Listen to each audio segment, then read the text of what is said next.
Hello and welcome back to SirKentSaid.com.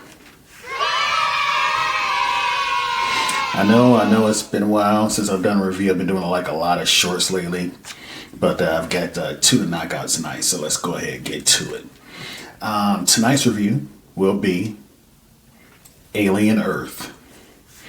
Now, according to ratings, believe it or not, Marvel Zombies beat out Alien Earth by 72% to 66%. Alien Earth was more critically acclaimed, but Marvel Zombies had more eyes on it. Basically, when Marvel Zombies dropped, Alien Earth dropped from being the number one stream show to Marvel Zombies. We don't talk about Rotten Tomatoes because fuck Rotten Tomatoes.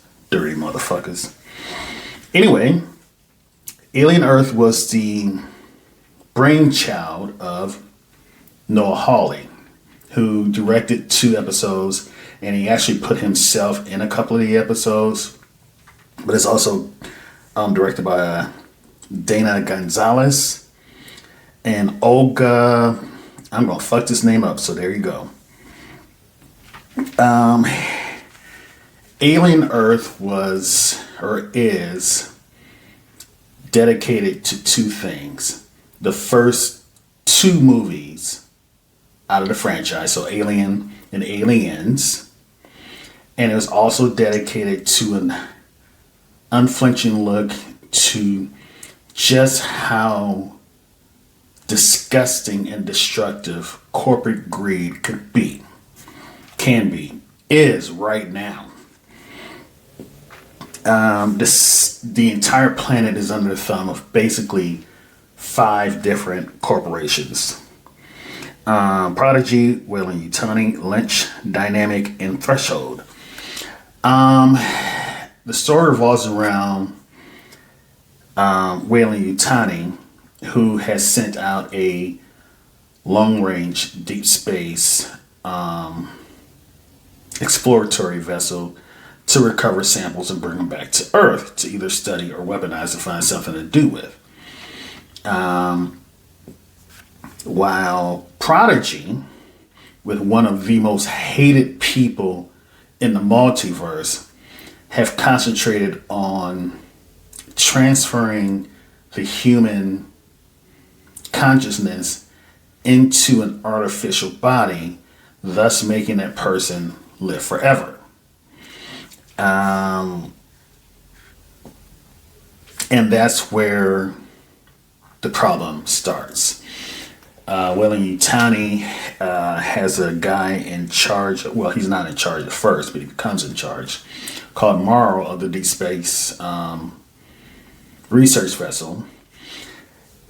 And it goes exactly the way you think it would.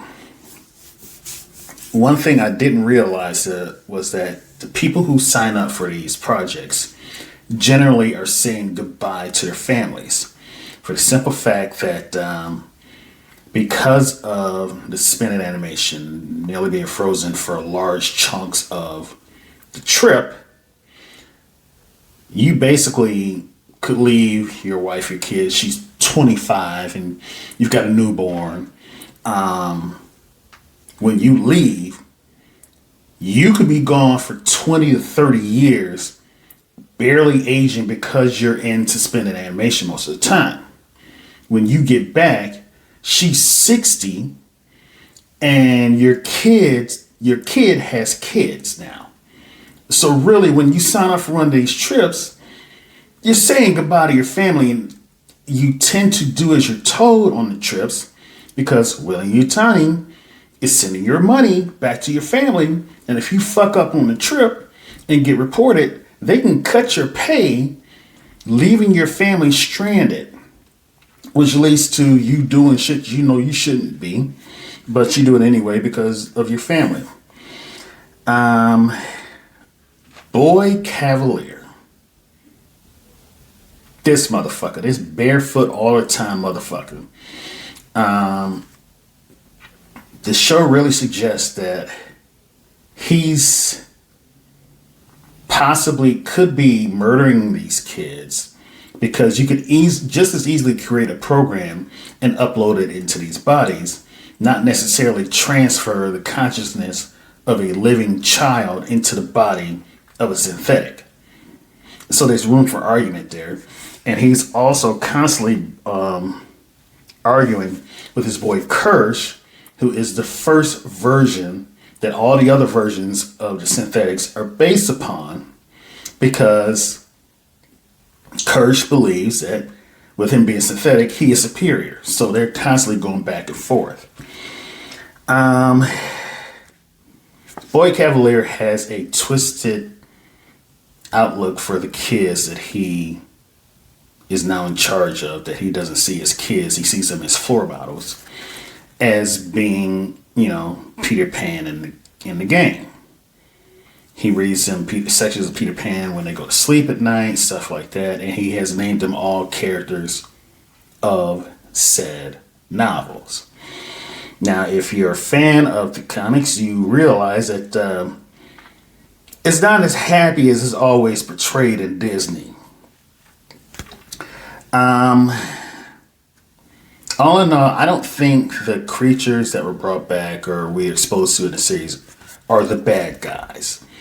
I think that they are the natural response to the greed, stupidity, and arrogance of mankind. This is what happens when you fuck with shit you shouldn't. All in all, I absolutely adored how they stayed true to the first two movies. Some of the guys wore the same kind of suits that the Penny Pusher did in the second movie, Aliens. A lot of the vehicles look like they did from Aliens. The interiors of the spaceships were exactly like they were from the second one. So, all in all, if you don't or you haven't seen it yet, you really need to check out this series, and you really need to pay attention to the undertone themes.